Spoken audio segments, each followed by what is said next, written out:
Praise the lord. ఈ రోజుల్లో స్నేహితులు లేని వారంటూ ఎవరు ఉండరు. స్నేహితులు ఉండాలి, కానీ ఎలాంటి స్నేహితుల్ని మనం కలిగి ఉన్నామని కూడా మనం ఆలోచించాలి. ఫ్రెండ్స్ వలన సమస్తాన్ని కోల్పోయిన వారు ఉన్నారు. ఫ్రెండ్స్ వలన తమ ప్రాణాలు సైతం కోల్పోయిన వాళ్ళు ఉన్నారు. అదే ఫ్రెండ్స్ వల్ల జీవితం మీద విరక్తి చెంది మోసపోయిన వాళ్ళు కూడా చాలామంది లోకంలో ఉన్నారు. స్నేహితుల గురించి ఆయా సందర్భాల్లో ఎన్నో రకాలైన మంచి మంచి మాటలు చెప్తూ, మంచి పదాలు వాడుతూ, friends for ever, friends and ever అనుకుంటూ ఎన్నో రకాలైన పదాలని జోడిస్తూ ఫ్రెండ్స్ని హైలైట్ చేస్తూ ఉంటారు కదా.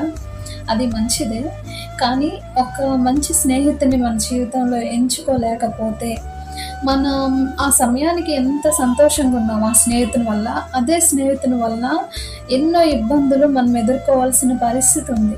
ఇంతకీ ఫ్రెండ్స్ గురించి నేను ఎందుకు చెప్తున్నానంటే, ఫ్రెండ్షిప్ చేయొద్దు అని కాదు, కానీ బైబిల్ గ్రంథంలో చూస్తే ఒక 2 రకాలైన స్నేహితులు ఉంటారని వాక్యం చెప్తుంది. ఆ స్నేహితులు ఎవరో మనం గుర్తించగలిగితే మనం ఎలాంటి మోసపోయే పరిస్థితి కానీ, ఆ స్నేహితుల వల్ల ఎలాంటి ఇబ్బందులు ఎదుర్కొనే పరిస్థితి కానీ మనకి ఉండదన్నమాట. ఎందుకంటే వాక్యం ప్రతి విషయంలో మనకి జ్ఞానాన్ని బోధిస్తూనే ఉంది. వాటిని మనం నేర్చుకుని వాటిని అనుసరించి నడుచుకుంటే మనం జీవితంలో మోసపోము. సామెతల గ్రంథంలో రాయబడిన 2 రకాల స్నేహితులు ఎవరంటే, సామెతల గ్రంథము 17వ అధ్యాయము 9వ వచనంలో, ప్రేమను వృద్ధి చేయగోరు వాడు తప్పిదములు దాచిపెట్టును, జరిగిన సంగతి మాటి మాటికి ఎత్తువాడు మిత్రభేదము చేను. చూసారా, మనకున్న స్నేహితులలో 2 రకాలైన వాళ్ళు ఉంటారు. వారు ఎవరంటే, ఆ స్నేహితులే ప్రేమను వృద్ధి చేయగోరాలని, అంటే నీతో ప్రేమగా ఉండే నిజమైన స్నేహితుడైతే ఏం చేస్తాడంట, నీ తప్పిదములను దాచిపెడతాడంట. అదే నిన్ను మోసం చేయాలని కానీ, లేకపోతే నిన్ను ఇంకో రకంగా ఏదైనా ఇబ్బంది పెట్టాలి, ఏడిపించాలి అనుకున్న స్నేహితులు అయితే ఏం చేస్తారంటే, నీతో పాటే ఉంటారు, నీతో మంచిగానే ఉంటారు, కానీ నీకు వేరే వ్యక్తికి, ఇంకా నీకు సమాధానం లేని పరిస్థితిని కలుగజేస్తాడు. నీతో పాటే ఉండి ఏం చేస్తాడంటే, జరిగిన సంగతి, నీ జీవితంలో ఏ విషయం అయితే జరుగుతుందో, నీ జీవితంలో ఏదైతే నువ్వు ఎదుర్కొంటావో వాటిని ఏం చేస్తాడంటే మాటి మాటికి ఎత్తి నీ హృదయాన్ని గాయపరచడం, మాటి మాటికి దాన్ని లేవనెత్తి మిత్రభేదం చేస్తాడు. నీ గురించి చెడ్డగా చెప్పి ఏం చేస్తాడంటే మిత్రభేదం, వేరొకరితో నీకున్న సంబంధాన్ని తెంచివేయడం, నిన్ను ఇబ్బందులు గురి చేస్తూ ఉంటాడనమాట రెండో వ్యక్తి. ఈ రెండో వ్యక్తి కనుక నీ దగ్గర ఉంటే నువ్వు ఎలా గుర్తించాలంటే, నీకు జరిగిన వాటిని బట్టి ఏదైనా ఇష్యూ, వేరే జీవితాల్లో జరిగిన వాటినైనా కానీ నీ యొద్దకు వచ్చి కానీ వేరొకరి యొద్దకు వచ్చి కానీ మాటి మాటికి ఎత్తి నిన్ను అవన్నీ ఇవన్నీ నీకు చెప్తూ ఉన్నాడంటే అతన్ని నువ్వు ఈజీగా గుర్తుపెట్టి ఏం చేయాలి, అతడు మిత్రభేదం చేస్తాడు, ఎప్పటికైనా ప్రమాదం అని చెప్పి అలాంటి వారిని దూరంగా పెట్టేయాలి.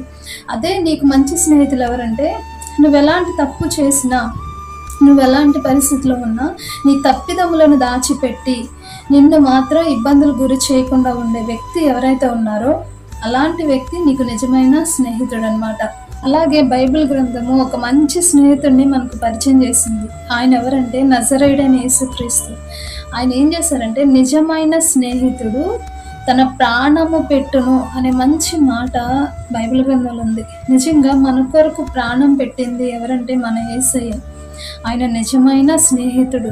ఏ పరిస్థితిలోనైనా మీరు గమనిస్తే మన యేసయ్య మన తప్పిదాలని బయటపెట్టడు, మనల్ని అవమానపరచాలనుకోరు, మనల్ని సిగ్గుపరచాలనుకోరు, మనల్ని ఎట్టి పరిస్థితిలో ఆయన నిందల పాలు చేయరు. ఇంకా అలాంటి స్థితిలో మనం ఉంటే మనల్ని చేయి పట్టి లేవనెత్తి నిలవపెట్టి మన కన్నీటిని తుడిచి మనం ఎంత దిగజారిపోయిన స్థితిలో ఉన్నా కానీ మన పాపాలని తన మీద వేసుకొని మన కోసం మరణించి తిరిగి లేచిన యేసయ్య మన నిజమైన స్నేహితుడు.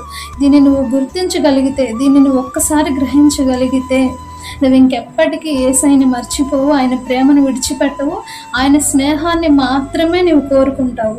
కాబట్టి ఈ లోకంలో నీకున్న స్నేహితుల విషయంలో కూడా నువ్వు జాగ్రత్త పడి మంచి స్నేహితుల్ని ఎన్నుకో.